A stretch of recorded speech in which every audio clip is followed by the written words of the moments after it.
Renungan hari ini mengambil tema Kasihilah musuhmu. Nas Alkitabnya dari Injil Matius 5 ayat 43 sampai 44. Perintah untuk mengasihi musuh adalah salah satu ajaran paling fenomenal dari Yesus. Ajaran ini begitu berbeda dengan apa yang diajarkan oleh tokoh agama dan moral manapun. Dalam Matius 5 ayat 43-44, Yesus berkata, "Kamu telah mendengar firman, kasihilah sesamamu manusia dan bencilah musuhmu. Tetapi aku berkata kepadamu, kasihilah musuhmu dan berdoalah bagi mereka yang menganiaya kamu." Perintah ini tidak hanya menantang cara kita memperlakukan orang lain, tetapi juga cara kita memahami kasih Allah. Dalam konteks Perjanjian Lama, hukum Musa seringkali menekankan keadilan dalam relasi manusia, termasuk konsep pembalasan yang setara, mata ganti mata, gigi ganti gigi. Namun, Yesus memperkenalkan paradigma baru yang jauh lebih tinggi, kasih yang melampaui batasan rasional, bahkan kepada mereka yang menyakiti kita. Kasih yang Yesus maksud adalah kasih agape, kasih tanpa syarat yang mencerminkan hati Allah. Dengan mengasihi musuh, kita menunjukkan kebaikan Allah kepada dunia, mengungkapkan bahwa kasih sejati tidak menunggu syarat atau balasan. Dietrich Bonhoeffer, seorang teolog Jerman, dalam bukunya The Cost of Discipleship menulis, kasih kepada musuh adalah lambang dari kasih yang sempurna.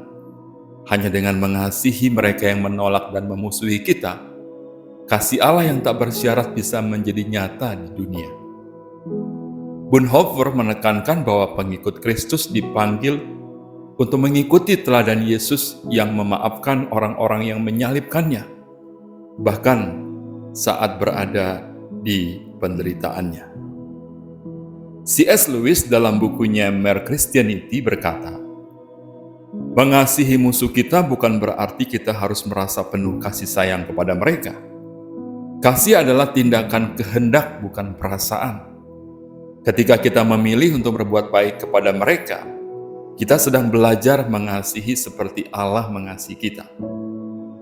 Pernyataan ini menegaskan bahwa kasih bukanlah perasaan yang muncul secara alami, melainkan pilihan untuk hidup sesuai dengan kehendak Allah. Ada seorang pria bernama John yang selama bertahun-tahun hidup dalam kebencian terhadap tetangganya yang menyebalkan dan seringkali membuat dia kesal. Suatu hari, John mendengar khotbah tentang mengasihi musuh dari pendetanya.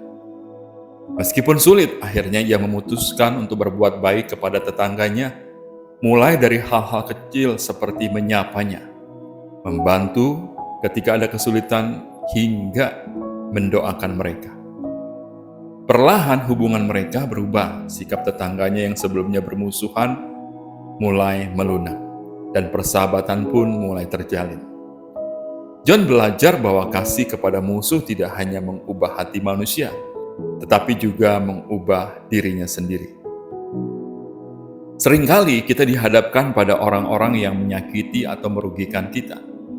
Saat itu terjadi, reaksi alami kita adalah membalas dengan kemarahan atau kebencian. Namun sebagai murid Yesus, kita dipanggil untuk menunjukkan kasih yang berbeda. Mengasihi musuh mungkin tidak mudah, tetapi melalui kuasa Roh Kudus kita dapat mempraktekannya. Mulailah dengan langkah-langkah kecil, mendoakan orang yang menyakiti kita, menunjukkan kebaikan dalam tindakan sederhana dan melepaskan pengampunan. Ketika kita melakukannya, kita mencerminkan kasih Allah yang sempurna kepada dunia di sekitar kita. Ada beberapa alasan mengapa Yesus mengajarkan hal ini, meskipun musuh telah menyakiti kita. Pertama, mencerminkan kasih Allah. Mengasihi musuh adalah cara kita mencerminkan karakter Allah yang penuh kasih dan pengampunan, serta menunjukkan kepada dunia bahwa kasih Allah melampaui batas keadilan manusia. Kedua, mengatasi dosa dengan kebaikan. Dengan mengasihi musuh, kita menutup siklus kebencian dan balas dendam.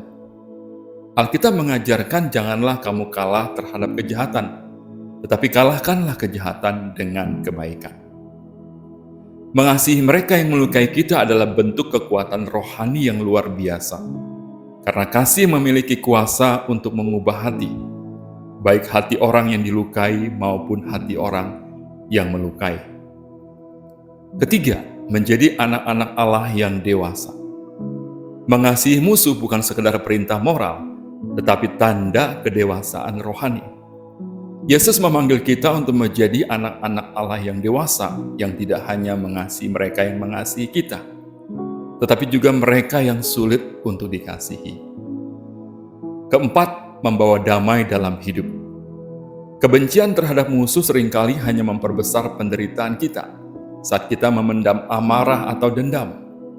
Hati kita dipenuhi oleh kebencian yang bisa merusak jiwa kita. Sebaliknya, ketika kita memilih untuk mengampuni dan mengasihi, kita membebaskan diri dari beban emosional yang menghancurkan.